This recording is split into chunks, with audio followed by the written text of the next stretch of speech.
Jake, mate, everyone's sort of giving you plaudits and stuff. How are you feeling after stepping on a 5-day notice and putting in a performance like that? Oh, look, I'm proud of myself, but I'm a winner, and I expect to be winning, and unfortunately tonight I just fell short. How did it feel going in there against the former lightweight unified champion? Everyone said he'd be a class above. How did you feel in there with him? I don't feel that he was yes, he won the fight, and some experience showed, but I believe I'm at that level. I think with a full camp behind me and an opponent we can work on, I believe we're up there and we can work with these fellas. Luke, how do you establish your game plan on 5 days' notice? Mate, I've watched George since he turned pro. As I said, in the lead up, we were fans. We were coming down to watch him. I've been hitting George up to bring down Jake for sparring for years. Wanted to get him around it. I knew he had the experience from training with Pacquiao, and I wanted him to see what the intensity was like at that top level.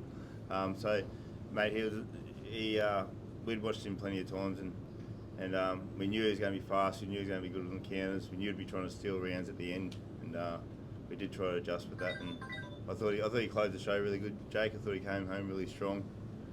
He started showing a bit more patience there in those middle rounds and started timing him a bit better. But a bit more time to work on the plan would have been good. But there's no excuse, We thought we gave it a good shake. Steve, your thoughts on the scorecards? I had to. Yeah, I had to. I'm a Queenslander. Mate, I thought two of them got it dead wrong. They both need to go back to school and learn. The third bloke was pretty well right on the night. I thought 115, 113 either way. Mate, Yeah, I thought we won the last 6 and I thought we might have got the second round, third round. There's some close ones, As Luke was saying, George was playing the game and trying to steal the rounds at the end. He's obviously been watching Sugar Ray Leonard's old tapes, that's stealing their rounds at their last bit. And we're down here in Mexico. Yeah. We're Queenslanders, we're Australians, we're down here, we expect it. I think, it's how they score a fight too, like George landed a few cleaner shots, but I think Jake did a lot more damage, so it's how you score a fight. So we'll have to go back and watch it before make a proper comment, opinion, How was George's power at 140? Look, he can punch, but I've definitely been hit harder, that's for sure. I wasn't too phased about his power, and but in saying that, I need to keep my hands up more. That right hand needs to stay on my chin, and I think there's a lot to work on there. But look, these two fellas here beside me, Luke and Steve, these two combined, I don't think there's much more experience in Australian boxing, if not world boxing, than these two I've got in my corner. So I'm very comfortable in getting to the top with these fellas, and I can't thank them enough for all they do and the work they put in. Don't forget it. There's plenty said between rounds. What was some of the conversation out there tonight? It looked like you were chatting to each other a lot. Yeah, I think there was a bit of urgency to get that right hand up. Only because he was just scoring with it. It wasn't hurting me, but... No, between you and George. Oh, George, okay, yeah.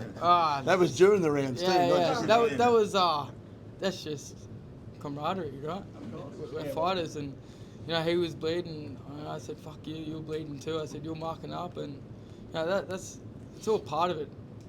I wasn't scared of him. I knew he was gonna back chat and those sorts of things, so I give it back. You started fast. You seemed to settle in around 4 or 5 maybe, and then obviously drive it home. Is that how it felt? Were you surprised at the start at his speed, I guess? Yeah, he was definitely quick. Coming up from that lightweight to super light, the speed was a little bit of an adjustment for me. But, like I said, I took this fight on 5 days' notice, so I'm fairly happy with the performance, but I'm here to win, so... Yeah. Did you sense a change after the head clash? George said he was going good until the head clash opened the cut. Yeah, there was a cut there, but, it wasn't my head, so I can't comment on that. What did you tell yourself, or what did the corner tell you to change that gear from 6 on? Just find something. I just wanted to step it up a notch, and I believe I did, but, to these judges down here, it wasn't enough. But, I'll be back. I belong up here. You will be back with the Matchroom contract Monday morning, apparently. Yeah, I'm holding for that. Yeah, we'll sit down as a team and we'll sort through all of that. So we'll see. That was discussed prior. Yeah, that was. Eddie was part of the deal that we did with Eddie, because he's the only promoter that's ever spoken to us like that and said to us beforehand, win, lose or draw, we'll get a contract for you and we'll make things happen. Because he was very thankful we jumped in and took the fight and helped keep the show together. So, mate, can't complain about it. There's not been one thing, has there, Lee? No, it's been, with yeah, the camp, been they've done looked nothing after, but look after us, you know. I suppose it's pretty cheap looking after us for 5 days, isn't it? Instead of 10. Yeah. But yeah. Having been in there with George tonight, how do you think George goes against guys like Hitchens? Look, I think he's a chance. You know, I don't know if he's still up at that level, but you know, he beat me tonight, so you know, yeah, I think he can get right up there and get the big fights and the big belts, and he could even potentially get all the belts again one day. He's certainly not done yet, and you know, that just proved tonight. He beat a young and upcoming strong fighter. Do you feel like this could put you in good stead for some international names as well? Yeah, I believe so. I believe that just showed tonight as to where we're at, and you know, I look forward to talking to Eddie and other promoters around the place and getting these big fights happening. Are you any chance of still turning up in Newcastle? I don't know about that one. I have a bit of a rest, but you know, I'll be back to training, you know, in a week or so, and just back to the grind. How'd you get him to change gears, Luke? How to get him to change gears? Yeah. Mate, just mate, we knew that it was going to take a few rounds for Jake to adjust that speed, so I didn't want him to go there and shoot his bolt in the first round or two. So I just wanted him to work along, get used to that speed, get used to that timing, and start to find his own rhythm. And I think he did that. Mate, we saw that George had a pretty good game plan there, waiting on the back foot, waiting for Jake to go, and he's countering with the hook.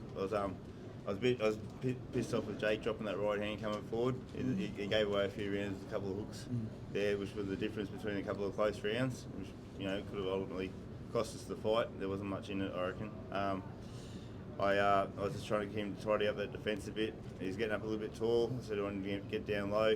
We'll start cutting the ring off a bit better. He was following him a bit in the first couple of rounds.